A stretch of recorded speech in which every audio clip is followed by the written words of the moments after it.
وهو الله في السماوات وفي الأرض يعلم سركم وجهركم ويعلم ما تكسبون.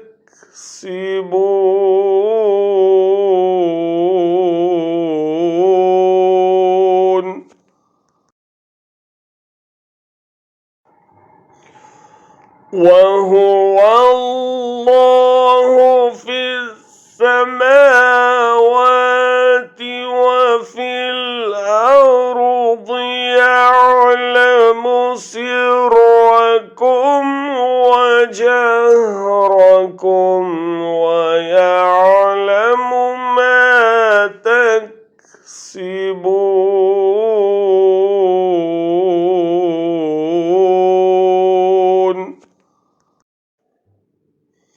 और वही अल्लाह आसमानों में भी है और ज़मीन में भी, वो तुम्हारे छुपे हुए भेद भी जानता है और खुले हुए हालात भी, और जो कुछ कमाई तुम कर रहे हो उससे भी वाकिफ है.